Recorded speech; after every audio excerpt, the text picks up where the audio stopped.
Missbiker è il network che riunisce migliaia di donne del territorio italiano con la viscerale passione per le due ruote. A fondarlo e dirigerlo a partire dal 2015 ad oggi è la bassanese Lisa Cavalli, che dichiara non solo passione per le moto e per gli accessori ovviamente, ma anche tanta cultura, intrattenimento, spettacolo ed eventi.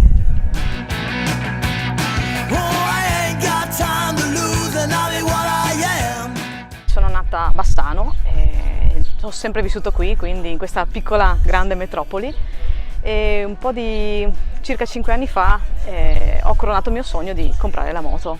Nel senso, alla fine il sogno era sempre dentro di me, però tanti intoppi, quindi non ero mai riuscita a svilupparlo, sia per questioni economiche ma anche per una condizione familiare, diciamo, oltre che, come sapete, tante volte i genitori sono un po' contro il fatto che le ragazze comprino una moto.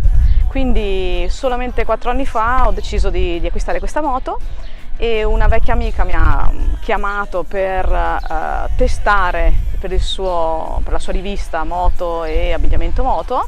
Ho accettato subito e poi ho pensato, ma perché non lo faccio per conto mio? Quindi ho scelto un nome, il nome era Missbiker appunto, perché Miss, alla fine noi ragazze ci piace sempre essere ragazze, quando siamo in moto ci sentiamo sempre giovani, e anche perché Miss toglie un po' questa cosa dello stereotipo della Miss Italia, della Miss Bellezza, che comunque noi ci sentiamo sempre comunque belle, e quindi era una cosa un po' in contrapposizione.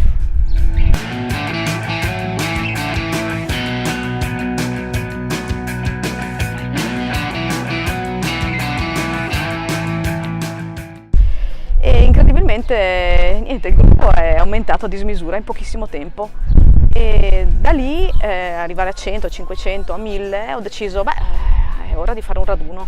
Quindi ho organizzato un raduno qui nel nostro territorio, tra la zona tra Rosà e Marostica, e ho pensato di fare un numero limitato di persone in modo che potessimo avere qualcosa di esclusivo. Quindi in 48 ore si sono chiuse le iscrizioni, quindi un record nazionale per quanto riguarda i motoincontri, e eravamo in 100 più le 7 ragazze dello staff.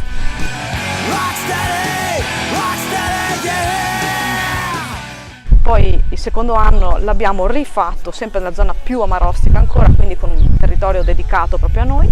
Poi siamo passate a Pedavena l'anno scorso e quest'anno abbiamo deciso di spostarci ancora un po' e quindi far vedere a tutte quante le motocicliste italiane le nostre zone e anche le nostre zone un pochettino più limitrofe. In questo caso stiamo parlando del bellissimo territorio dell'Alpe Cimbra, quindi l'Alpe Cimbra abbiamo deciso di Lavarone come base del nostro raduno. E qui arriveranno ragazze da tutta Italia e non solo, perché ci sono anche ragazze che arrivano da fuori. Giustamente siamo ormai 5.000 iscritte nel nostro gruppo, essendo anche la community più grande d'Europa. Il nostro Veneto. Il Veneto raggruppa tutte le più grandi caratteristiche del mondo, dalle Dolomiti, che sono incredibili per viaggiare, fino al mare, dai nostri colli, i colli Euganei, i colli Iberici, abbiamo un po' tutto, quindi giustamente le motocicliste si sentono molto viaggiatrici. Perciò sfatiamo questo mito di donne, motori, gioie e dolori, perché il mondo sta andando avanti sempre più prepotentemente sul fatto delle donne che amano guidare sia auto e sia moto.